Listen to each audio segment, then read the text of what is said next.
земјоделци. Ние како држава можам да кажам дека земјоделството случува на почетокот на производната година со јасно прецизирани одредби за квалитетно производство на млеко кое треба да сакам да истакнам дека добро е што и Советот за она што би сакало да напоменам дека согласно на Благодарам. Да, точно сметав дека последен настан ќе биде основањето на Советот за земјоделство и рурален развој и презентацијата токму на анализата на факултетот за откупно-дистрибутивните центри, но еве викендот со Билјана и со Васка се договоривме да ова биде некое такво заокружување на целиот овој период на наши активности. Мене ми е драго што сме денеска тук. Почитувана господја Васка Мојсовска, председател на Националната федерација на фармери, почитувана господја Анели Леина, регионален директор на VFECT Европа, почитуван декан професор доктор Вјекослав Танасковиќ, декан на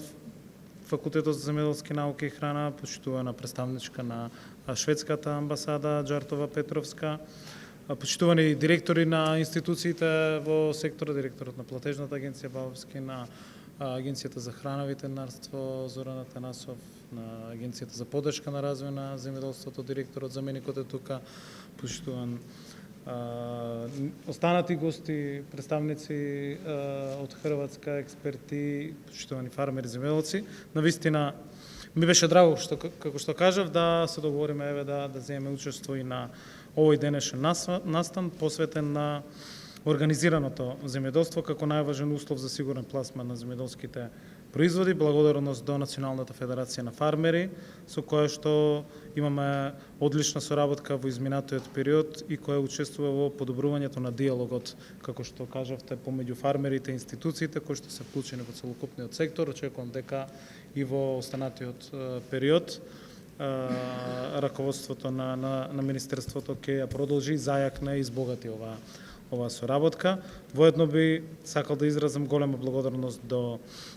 амбасадата на Шведска, амбасадорот, мислам дека не е тука денеска со нас, регионалниот директор на VFECT, кој што се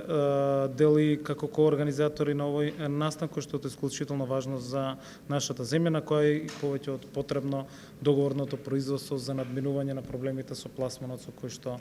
се соочуваат земјоделците и вкупното земјоделско производство. Организираното земјоделско производство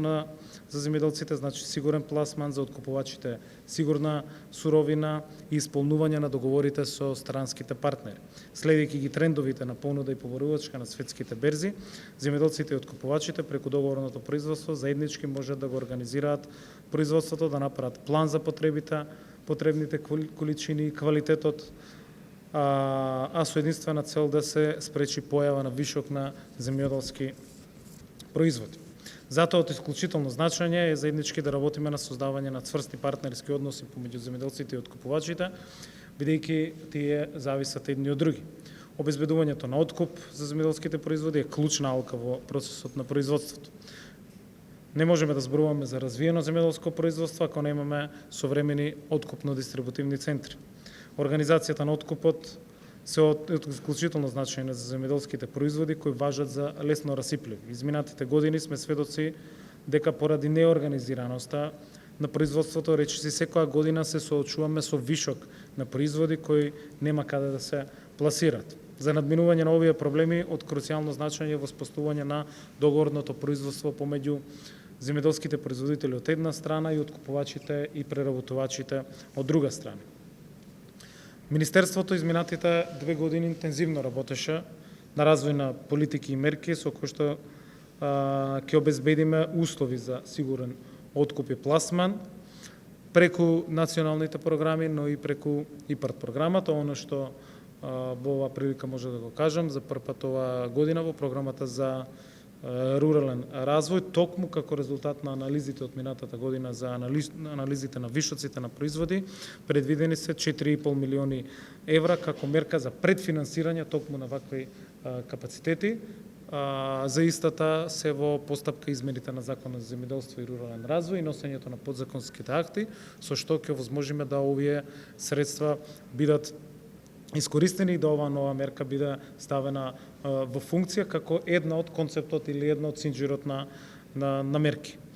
Во насока на воспоставување на услови за организирано земјоделско производство е и проектот кој што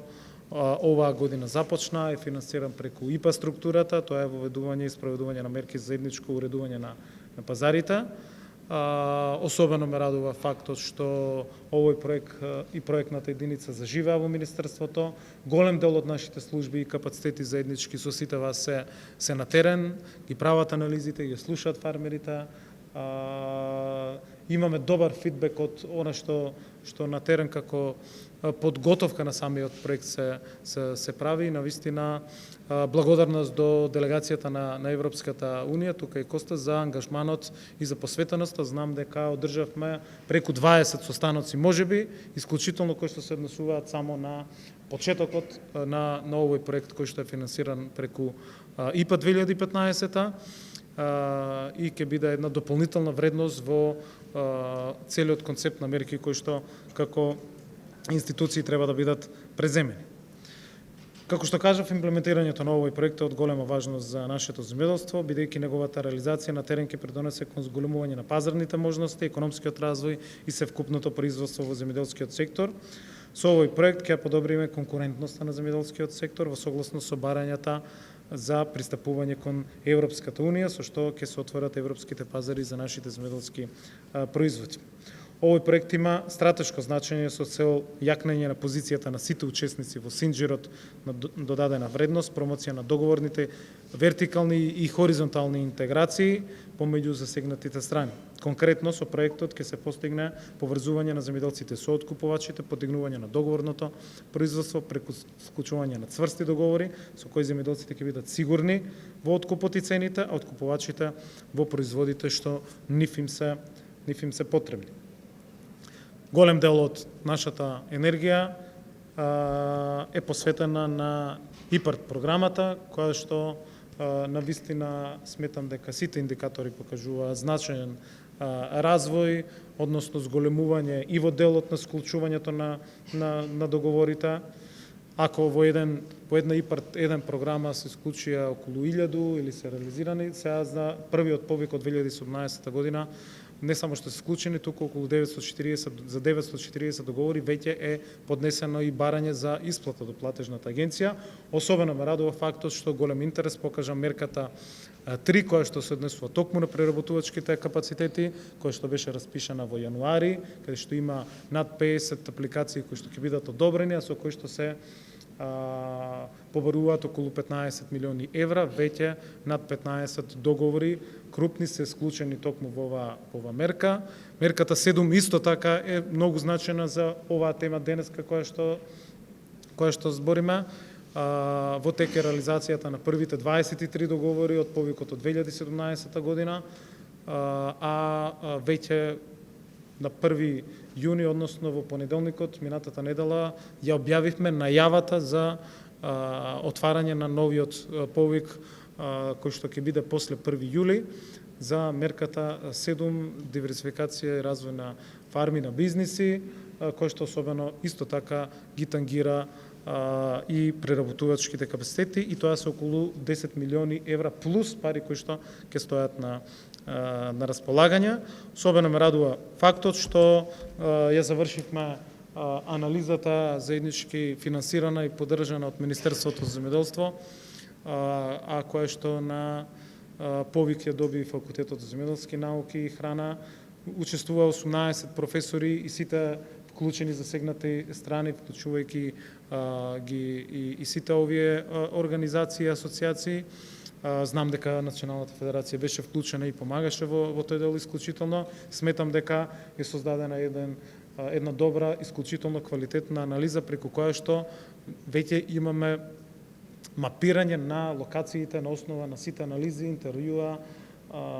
кои што се направени длабински. Веќе имаме мапирање на локациите на производствените региони и точно препорака во кој регион каков облик на откупно-дистрибутивен или друг вид на центар ни треба, и тоа е една огромна придобивка која што ќе служи понатаму на Министерството и на владата да ги носи одлуките во тој правец, но уште подобро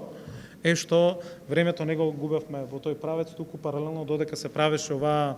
анализа со Светска банка веќе се дефинира 4 компоненти преку кои што ќе бидеме поддржани, односно секторот земјоделство ќе биде поддржан со околу 35 до 40 милиони долари, од кои што околу над 20 милиони долари ќе бидат токму за најголемата компонента, тоа е откупно-дистрибутивни центри, и тоа е една затворена, успешна приказна, односно сега имаме и анализа и средства, и во следните неколку месеци забрзано треба да се работи на имплементација, заради тоа што овие средства на Светска банка се за инфраструктурните мерки, односно за градежните активности токму за центрите. Останува заеднички да го утврдиме концептот и обликот на кој начин, дали тоа ќе биде јавно-пријатно партнерство, друг облик. Меѓутоа, мисијата на Светска банка во јуни месец и јули ќе биде тука, и сметам дека во текот на летото и овој сегмент од ова прашање ќе биде затворено. Ме радува фактот што денеска директорот на Агенцијата за храна не информираше дека правилникот за директно пуштање во промет на помали количини на производи од животинско потекло, односно познатиот правилник за флексибилност, кој што ги регулира барањата и условите за хигиената, за директното снабдување или традиционалните методи за производство на храна, е веќе усогласен и е во владина процедура, и на една од следните владини седници ќе добие согласност, односно ќе стапи на сила, паралелно со измените кои што ги правиме во Законот за земјоделско земјиште, Законот за вино и Законот за земјоделство и рурален развој. Сметам дека е еден сериозен пакет на промени кои што го тангира и откупот и пласманот на земјоделските производи, но во овој период останува да збориме и за останатите мерки, како што е една од популарната мерка за која што веќе ја променивме и 5-годишната програма, ја променивме и годишната програма, а тоа е воведувањето на мерката за руралните жени, и она што ни е предизвик во текот на летото е целокупните промени во концептот на отварање на мерката за младите фармери и младите земјоделци, каде што исто така суштински промени се предвидени. Земјоделците, откупувачите и преработувачите не треба да бидат непријатели, како што потенциравме, туку вистински партнери кои што заеднички ќе работат и вложуваат во производството. Само така можеме да зборуваме за развиено и конкурентно земјоделско производство. Тука ја гледам и улогата на особено на Националната федерација на фармери, на останатите земјоделски издруженија, на останатите економско-социјални партнери на Министерството, кои што треба да ги поттикнат формите на договорното производство. Исто така, владата и Министерството секогаш тука да помогнат и да ги поддржат сите овие процеси, затоа потребно е заедно да вложиме максимални напори и да придонесеме кон развој на овој значаен сегмент од секторот, кој што веќе бележи нагорни трендови и почнува да станува вистински двигател на економијата, ако имаме во предвид растот кој што е забележан само во последниот, односно во првиот квартал од оваа година, споредбено со минатата. Благодарам на поканата, има уште многу работа, уште многу проекти, мерки, политики кои што се влезени низ постапките или на Министерството или на владата. Сметам дека во следните неколку месеци резултатите од сето она што макотрпно се работеше ќе бидат многу повидливи, дали се тоа ИПА проектите, дали е реализацијата на едни од најкрупните инвестиции во ИПАРД за кој што сме веќе информирани дека се завршуваат, дали е реализацијата на програмата за рурален развој токму за мерките за кои што се предвидени, некако досега и во претходните години да се вршат пренамени за плаќање на споменици, на скулптури или на други делови, заеднички со зелената нафта, заеднички со враќањето на персоналниот данок, зашто во јуни детално ќе биде информирана јавноста. Сметам дека се сериозен пакет на мерки, промени и во законите, и во политиките, и во имплементацијата, но сето тоа заеднички со нашите партнери на кои што оваа прилика ја користам исто така да се заблагодарам и се надам на успешна соработка и понатаму. Благодарам.